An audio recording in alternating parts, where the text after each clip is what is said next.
Halo sahabat semua, bagaimana kabarnya? Baik-baik saja bukan? Pada video kali ini, channel Palanta Movie akan mengulas alur cerita Rurouni Kenshin The Final, yaitu sebuah film aksi langsung tahun 2021 asal Jepang yang disutradarai oleh Keiichi Tomo dan dibintangi oleh Takeru Sato Himura Kenshin. Film Rurouni Kenshin The Final berdurasi 2 jam 19 menit 4 detik mengisahkan tentang Himura Kenshin. Himura Kenshin merupakan seorang samurai yang harus berhadapan dengan Enishi Yukishiro. Enishi merupakan adik dari Tomoe Yukishiro yang merupakan istri dari Himura Kenshin. Enishi membalas dendam kematian kakaknya karena dibunuh oleh Kenshin. Pembalasan dendam Enishi juga melibatkan orang-orang terdekat dari Kenshin. Kenshin sudah berjanji tidak akan pernah menggunakan pedangnya lagi untuk membunuh. Bagaimana kisah lengkap film tersebut? Simak videonya sampai habis. Bagi sahabat yang belum menonton filmnya, disarankan menonton film tersebut terlebih dahulu, karena menonton film secara utuh jauh lebih baik. Tanpa berlama-lama, kita langsung ke isi ceritanya.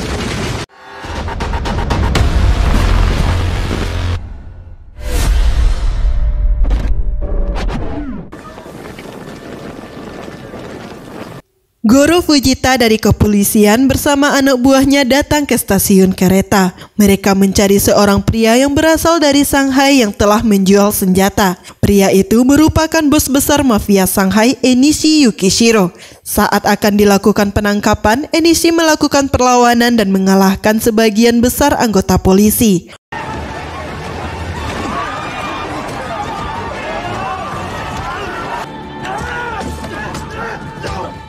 Fujita pun turun tangan menangani hal ini. Fujita menggunakan pedangnya, sedangkan Enishi berhasil merebut sarung pedang milik Fujita. Seolah-olah meremehkan Fujita, pria itu tersenyum lalu mengatakan menyerah.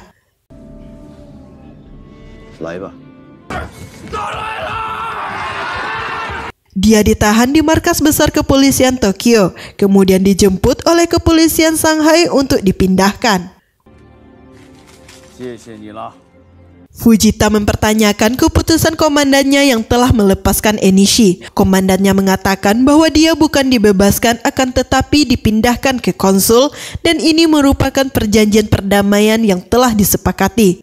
Fujita menanyakan kenapa Tiongkok harus ikut campur dalam hukum mereka.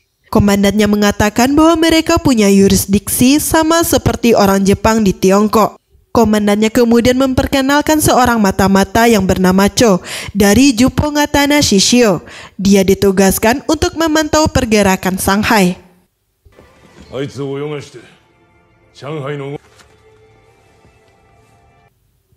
Scene beralih. Kenshin tiba di sebuah dojo Maekawa.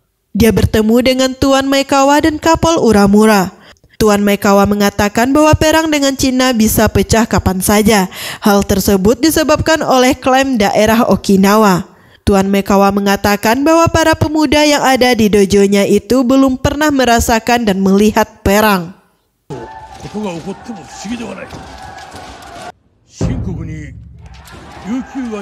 Scene beralih.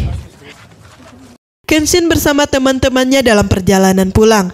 Tiba-tiba mereka dikejutkan oleh suara ledakan. Kapol Uramura mengatakan kepada Kenshin bahwa tembakan meriam menghancurkan sebuah restoran daging sapi Akabeko. Dia juga mengatakan bahwa arah tembakan tersebut dari Bukit Ueno.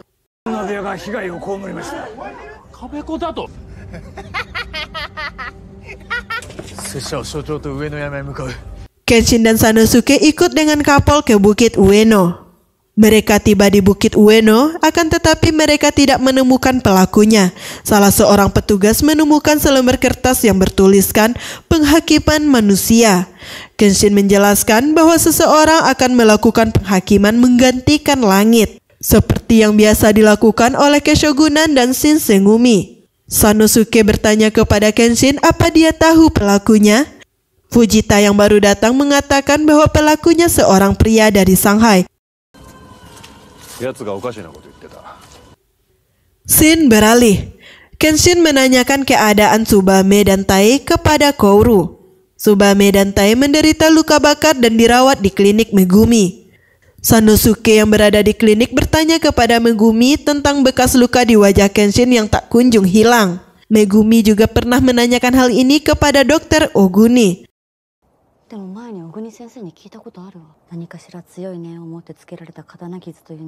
Scene beralih. Seorang pria berlumuran darah datang menemui Kenshin dan memintanya untuk segera datang ke dojo Maekawa. Serangan dan pembantaian sedang terjadi di sana. Sanosuke tiba di dojo Maekawa, akan tetapi dia terlambat. Seluruh murid dan polisi dikalahkan.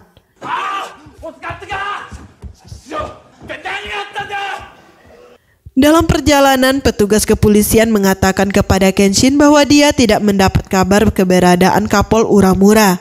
Sano berkata kepada Kenshin untuk mencari Kapol Uramura, sedangkan ia akan menuju dojo Maekawa. Kenshin tiba di rumah Kapol Uramura dan ternyata Kapol Uramura beserta keluarganya juga diserang dan terjadi pembantaian.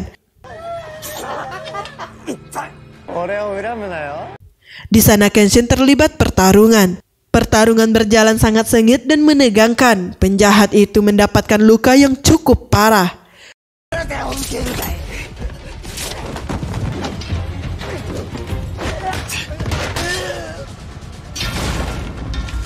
Kenshin bertanya kepada orang itu siapa yang berada di balik semua ini. Pria itu tidak menjawab. Dia mengatakan kepada Kenshin, hiduplah dalam penderitaan. Pria itu kemudian bunuh diri dan meledakkan bom.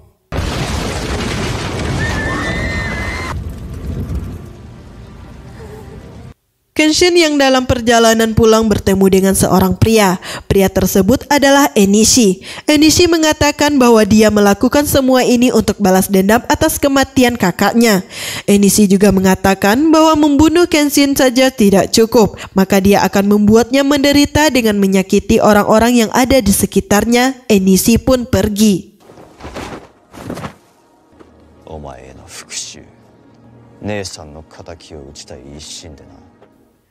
Kenshin meminta Kaoru untuk mengumpulkan teman-temannya. Kenshin mengatakan bahwa penyerangan yang terjadi di Akabeko, dojo Maekawa dan rumah Kapol Uramura adalah untuk membalas dendam kepada Kenshin.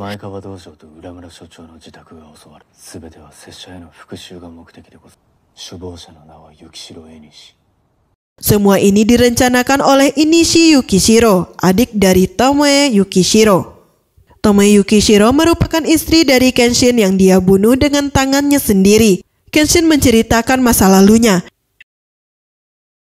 Kenshin pernah bertarung dan membunuh seorang pria yang bernama Kiyosato. Dari pertarungannya dengan Kiyosato, Kenshin mendapatkan luka goresan pedang di wajahnya. Kiyosato merupakan tunangan dari Tomoe. Kenshin mengetahui kebenaran ini melalui buku harian milik Tomoe.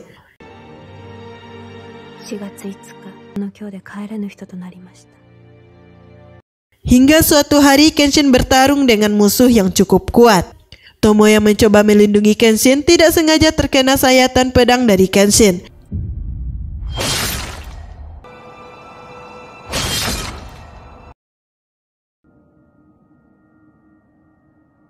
Kenshin memeluk Tomoe yang dalam keadaan sekarat. Tomoe mengambil sebilah pisau dan memberikan luka pada wajah Kenshin. Tomoe kemudian menghembuskan nafas terakhirnya. Begitulah Kenshin mendapatkan luka menyilang pada pipi kirinya. Misao, Makimachi, dan Aoshi datang dari Kyoto ke dojo Kaoru. Kaoru bertanya kepada Misao tentang kedatangan mereka. Kedatangan mereka untuk menyerahkan buku harian milik istri Kenshin. Buku tersebut selama ini dipegang oleh mendiang ayah dari biarawan kuil Suikoji. Buku harian milik Tomoe itu kemudian diserahkan kepada Kaoru. Scene beralih. Fujita bersama kepolisian tiba di distrik gudang Yokohama. Mereka akan melakukan penyergapan karena berdasarkan informasi yang mereka dapatkan dari Chou Sawagejo, di sana disimpan senjata milik mafia Shanghai. Tiba-tiba sekelompok pasukan musuh datang menyerang. Fujita menyadari bahwa mereka telah dijebak. Jumlah musuh yang sangat banyak membuat Fujita semakin terdesak.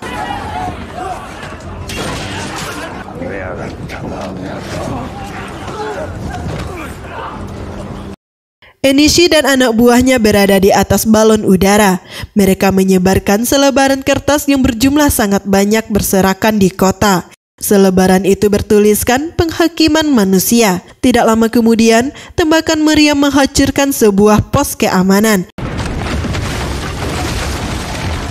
Tembakan berikutnya terus berdatangan sehingga membuat warga panik dan berlarian menyelamatkan diri. Polisi kewalahan menghadapi para penjahat. Kebakaran terjadi di mana-mana.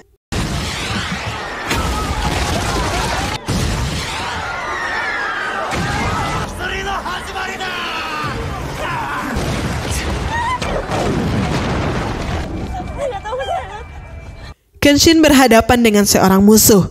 Musuh dengan membabi buta menembaki Kenshin dan dia berhasil menghindar. Akan tetapi tembakan tersebut membuat Kenshin kesulitan mendekati lawannya.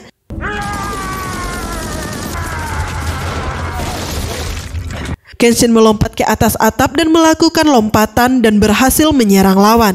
Serangan Kenshin mengakibatkan senjata lawan terjatuh. Lawannya menderita luka yang parah. Saat Kenshin akan pergi, lawannya berkata untuk menghabisinya. Dia ingin mati secara terhormat. Akan tetapi Kenshin meminta maaf dan mengatakan kepada musuhnya bahwa dia sudah berjanji tidak akan pernah lagi menggunakan pedangnya untuk membunuh orang. Polisi pun datang dan menangkap penjahat tersebut.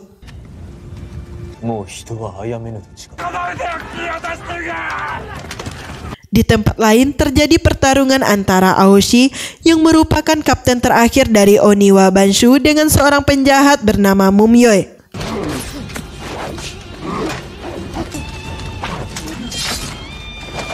Misao datang membantu menghadapi pasukan musuh. Kapten Aoshi terkena ledakan meriam saat melindungi seorang warga.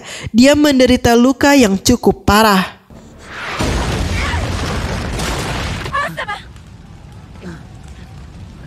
Sementara itu, Enishi yang merupakan otak dari penyerangan ini datang ke dojo Kaoru dan membawa kantong yang berisikan mayat.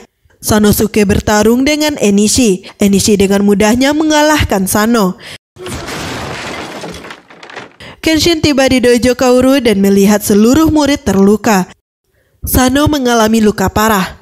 Yahiko berkata kepada Kenshin bahwa Kaoru dibawa oleh Enishi.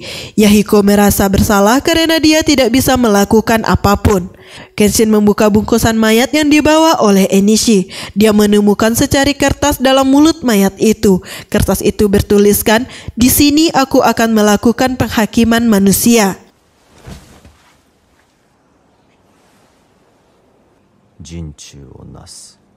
Scene beralih. Kaoru yang telah sadar mencoba melarikan diri. Dia menyusuri hutan dan tiba di sebuah tebing. Enishi datang dan berkata kepada Kaoru tidak ada jalan keluar. Penghakiman manusia membutuhkan kematianmu.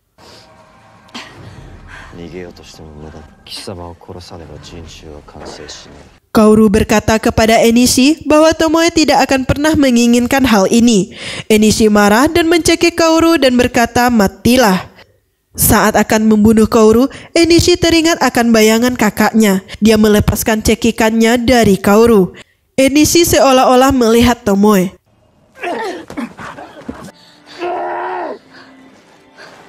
Scene beralih. Kenshin meminta Yahiko untuk menjaga Sano.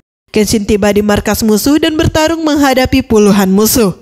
Walaupun Kenshin bisa mengalahkan lawannya, tapi dia tidak mau membunuh mereka.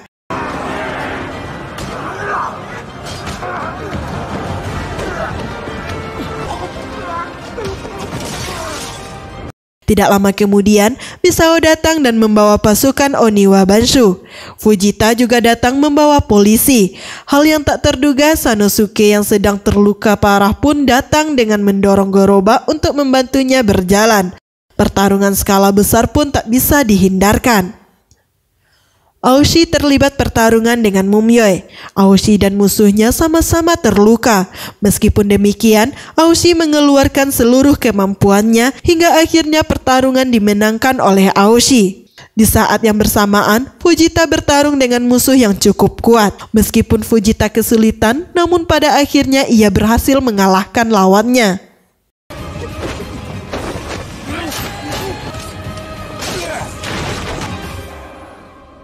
Kenshin masuk ke markas musuh lainnya dan dihujani tembakan. Dengan sigap, Kenshin menghindar dari tembakan. Senjata dari genggaman Hexing terjatuh akibat serangan dari Kenshin. Kenshin kemudian berhadapan dengan Sojiro Seta, seorang pembunuh dari Juppo Ngatana. Ternyata Sojiro membantu Kenshin menghadapi Hexing.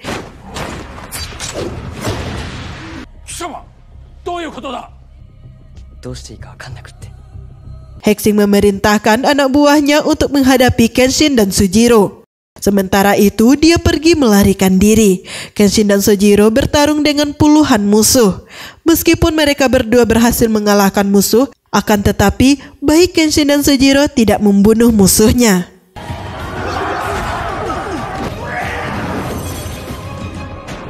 Musuh semakin bertambah banyak. Sojiro tersenyum dan berkata kepada Kenshin agar menggunakan pedangnya untuk memutus kebencian masa lampau dan membebaskan yang terjebak masa lalu. Kenshin mengucapkan terima kasih dan dia pun pergi. Sojiro menghadapi musuh yang tersisa sendirian. Kenshin bertemu dengan Enishi. Dia berkata bahwa wajar jika Enishi ingin balas dendam demi kakaknya. Akan tetapi Kenshin meminta jangan melibatkan orang lain. Cukup dirinya sendiri menanggung rasa bersalahnya.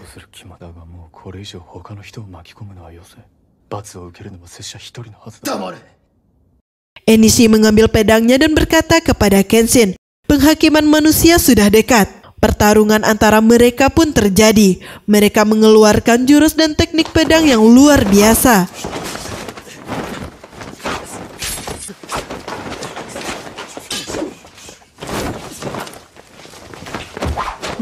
Benturan kedua pedang memercikan api dan membuat pedang milik Enishi patah. Enishi mengambil pedang lainnya. Pertarungan ronde kedua dimulai. Kenshin mulai mendapatkan serangan yang sulit. Kenshin terdesak dan mendapatkan luka sayatan pedang di punggungnya. Enishi bertanya, apakah lukamu sama menyakitkannya dengan luka kakakku? Pertarungan kembali berlanjut. Enishi semakin marah dan menyerang dengan kekuatan penuh dan membuat Kenshin terlempar.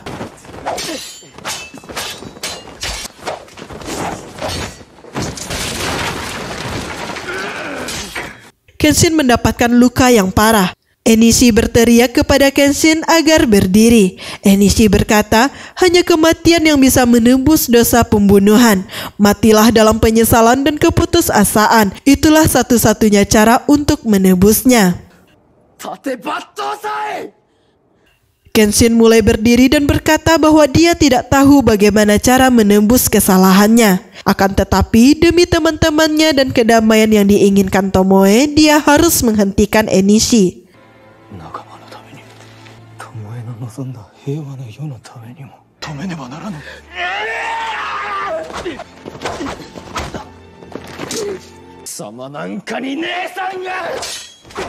Kenshin mulai mendominasi pertarungan.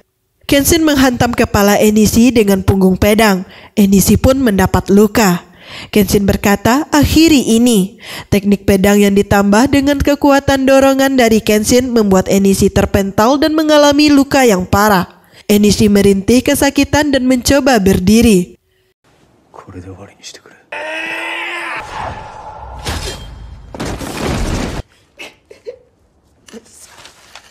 Dia berlari ke arah Kenshin dan menusukkan belati ke perut Kenshin.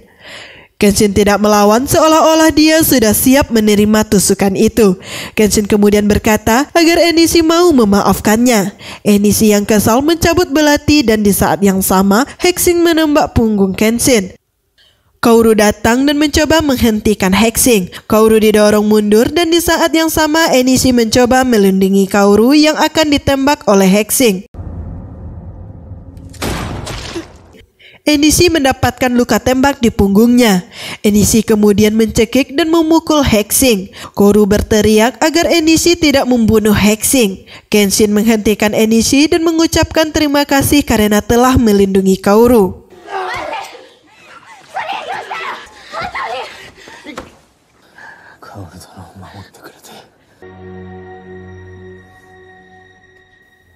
Scene beralih. Enishi berada di dalam penjara. Petugas polisi menyerahkan buku harian dan selembar surat kepada Enishi. Surat itu ditulis oleh Kaoru. Dia mengatakan bahwa buku ini seharusnya disimpan oleh Enishi dan Kaoru juga mendoakannya agar tetap hidup. Tomoe dalam buku hariannya mengatakan bahwa Kenshin adalah orang yang merampas kebahagiaannya sekaligus memberinya kebahagiaan yang baru. Tomoe akan menjaga Kenshin tetap hidup meski harus kehilangan nyawanya. Enishi akhirnya mengetahui bahwa kakaknya rela mempertaruhkan nyawanya agar Kenshin tetap hidup. Enishi menangis dan merasa bersalah atas semua perbuatannya.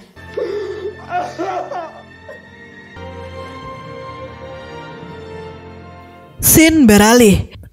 Kenshin dan Kaoru sedang berada di kuburan Tomoe. Kenshin bertanya apa yang dikatakan oleh Kaoru dalam doanya kepada Tomoe. Kaoru mengatakan terima kasih dan dia merasa bahwa Tomoe telah melindunginya. Lalu Kaoru juga bertanya apa yang dikatakan Kenshin kepada Tomoe.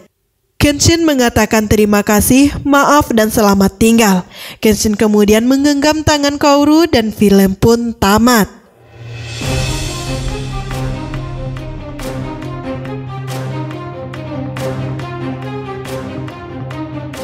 Nah sahabat, demikian alur cerita film Rurouni Kenshin The Final.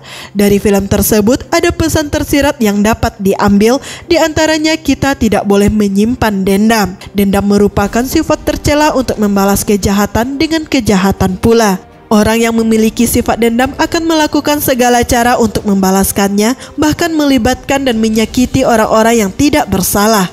Pembalasan dendam yang dilakukan pada akhirnya hanya akan menyebabkan dendam berkelanjutan. Maka dari itu, sangat penting bagi seseorang menanamkan dalam dirinya sifat pemaaf. Dengan memaafkan, hatinya akan menjadi tenang dan membawa kebahagiaan. Terima kasih, sampai jumpa di ulasan video berikutnya.